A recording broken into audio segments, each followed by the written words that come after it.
Hey guys, and welcome to the explanation of my Igknight deck profile.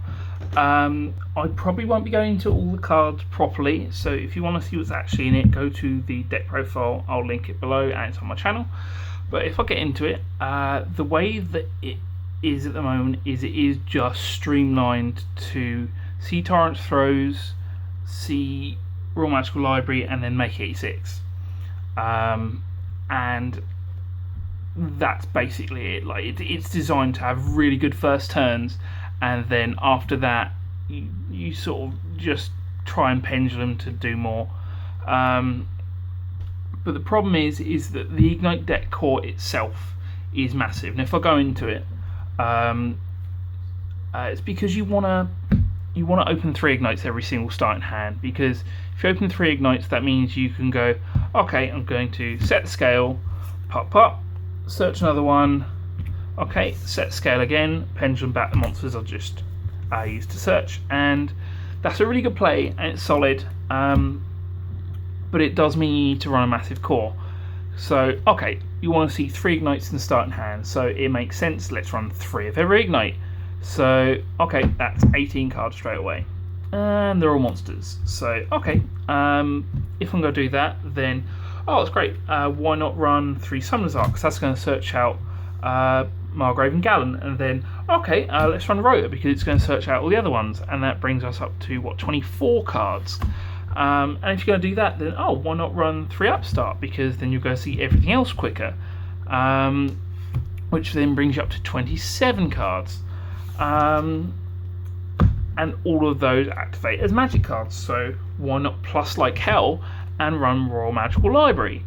That's a great idea, and it's a win condition, so you can run that, which brings us up to 30 cards. And then, oh well, Torrent Throws is just such a good card that I want to run it, and I want to see it at 3 because that's more consistent. And that's another point, is that people have been running Library and Throws at 2 just because you don't necessarily want to see 2 in each hand. Like, these are the only cards in the deck that can brick. Like, if you see multiples of these, then you've potentially just lost straight away. But I do think it's valid that you need to see these sort of in an opening hand to win, or make a decent 86. That it's worth running them at 3. But straight away, that brings us up to a 33 card core, which isn't great because then you still need to put in other stuff. But oh, wait a second, the deck's already doing what it's supposed to do, and you've got 7 cards left, which is why I just put in consistency. And other people have put in all sorts of other stuff. But the deck is literally designed to not brick by seeing anything else part of the Ignite engine or draw engine or search engine. If I go through some of the cards that people are running and that I actually used to run, because I'm willing to admit, like, this is not a fun variant, because you're just going to go draw, search, make 86, or flip Torrent's Throws, and it's not really fun for anyone. It just tries to win by its specific win conditions. But if I go into some of the stuff that you can run, one of my favourites is the First Dragons engine, because the Ignites can search Blazeman, Rota can search Blazeman, Blazeman's going to search Fuse and Substitute. Fuse and Substitute lets you fuse 2 Ignites to make First Dragons, which a lot of decks have problems with, but Blazeman's a potential brick, and Fusion Substitute's a potential brick, and First Dragons isn't going to be great against everything. Then Summoner Monk, oh, but it lets you see win condition, but you have to neg 1 from hand, you have to have a spell in hand, that's presume you're not having Library in hand as well, and I just very quickly grew tired of seeing Summoner Monk. Then if you look at some of the recovery cards, like my favourite one is Dark Factory of Mass Production. Like, it doesn't matter that you need to have other cards, like say in your face-up extra deck,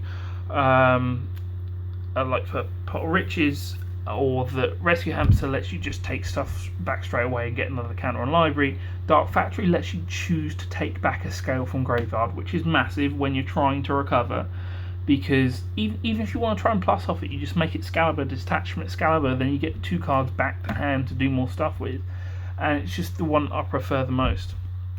And now you can run, like I said, the Rescue Hamster, and it works well, and I probably would in a fun variant, but I found that it just doesn't do enough. Like, often I would open 3 different Ignites or 2 different Ignites and then say Torrent Throws, and Hamster just wouldn't work for that opening hand, which the deck is optimised for. And then Pot of Riches, which is just a win more card, because you see Riches, it's like, great, I can plus more, but I'm not getting what I want back.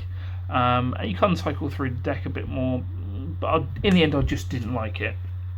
And if we move on to some of the more floodgatey cards, which you can see more commonly played, you have Vanity's Emptiness, which is going to stop you from playing, but it does work really well because your Ignites aren't going to hit the graveyard. Lose 1 turn. I've got a German one, don't ask me why. Ignites can run it because it only affects effect monsters, which is huge, but once again it bricks, and it's not good against every single deck. Like Klee have no problem playing around this, and stuff like Shadows have Dragon, which is going to pop it. Skill Drain I used to run as another win condition along with Torrent Throws. It's a really good card, but unfortunately it's one of these things that it's not good against all the decks, and once again it's going to detract from the core sort of win conditions. Torrent's Tirade. It's a card that not many people have seen about and hasn't seen much play, but you tribute 2 monsters, so it doesn't even have to be vanillas like Throws.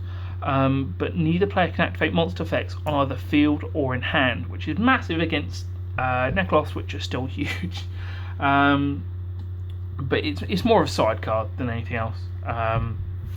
Then if we move on to, one last Floodgate one, Royal Decree. It's good against Tellarknights, it's good against trap heavy decks, but it shuts off your throws. It's another brick, and yeah, you only want to see it against certain matchups, so it's worth siding. Like, that's worth siding, that's worth siding, that's potentially worth siding, and maybe the first Dragon's element as well. But Wavering Eyes is purely a side card. If you don't do it that way, I think you're probably doing it wrong. It can protect your Ignites by still getting you the search, but it's only really good in the Pendulum matchup. Drawn Lockbird is okay in the competitive scene, but I don't see it being used much outside of that. It can really help by stopping your opponent from doing a lot of stuff and plussing, but once again bricking, and we're trying to get it to streamline. The Ultimate Baseball Kid, I used to run it and I loved it, but once again it bricked. I actually did use it once to normal summon it, pendulum summon a bunch of Ignites, and then attack over a construct, and that was really, really fun. But I just kept on drawing it in an open hand, and you can't really use it in the opening hand, which is sad. Now, of all of these, out of all the suggested cards that you can run, there was one that I actually tested and I really liked in this variant, but I would need to test it a bit more, and that is the Rabbit. And the Rabbit's awesome because it lets, if you view this as 2 Ignites, 2 level 4 Ignites, then you can get 86 out really, really effectively. The only thing I don't like about it is that, once again, it's another potential brick, especially if you're aiming for something else. But I did do 5 or 6 test hands with it, where I literally just drew 6 cards from the deck, and then added 4 cards from the deck, sorry, and added Rabbit to it, and then I made 3 5 material 86s, which I was really surprised at, and then I also made 1 4 material and then 1 brick, because I opened this Torrent Throws and Library. But still, I would consider putting in, I know I'll take out straight away, which is Squire, because you don't need equal scales in Ignites, because you're just searching everything you want. But definitely something to think about, and something I probably would include in the end. If we're going to the extra deck stuff quick, I don't like these.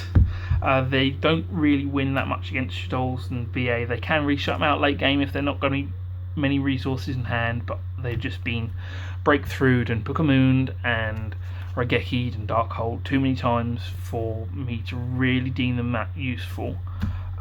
Since the actual profile, I've managed to acquire a Utopia Beyond, which I'll take out one of those for, probably Bouncer, because it's a really good defensive card, and I managed to lock out Shadows by going Bouncer with Dweller, which was really great, but the chance of getting out usefully kind of low, I find.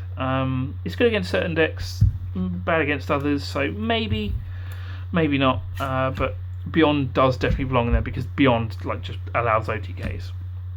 The other thing is Gemlight Pearl. I was really anti this card in the beginning because if you have throws up, then you already have a bigger body than anybody else. But there have been like 2 or 3 occasions where I've just gone, I really want Pearl. So I decided to shove it in. Not much else to say. I mean, it would have won me an Igknight mirror match, which I know is incredibly rare, but we got into a state where I had Ken Gorgon, Scale Up, and Tyrant's Throws, and I didn't know I was playing the Igknight mirror match, so he ended up going and getting Margrave in defense from Pendulum, and we just ended up going to a stalemate and decking. I think I decked out in the end because we just couldn't find a way to get over each other.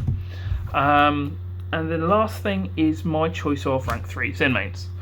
I think it's a lot better than Alucard because Alucard is just going to try and target a card, they can chain it, and then boom. Zenmaines is also a really defensive card and won me game 3 of the mirror match by having that next ton out, and just sort of defensive play. And I just really like it, especially since it also can pop monsters.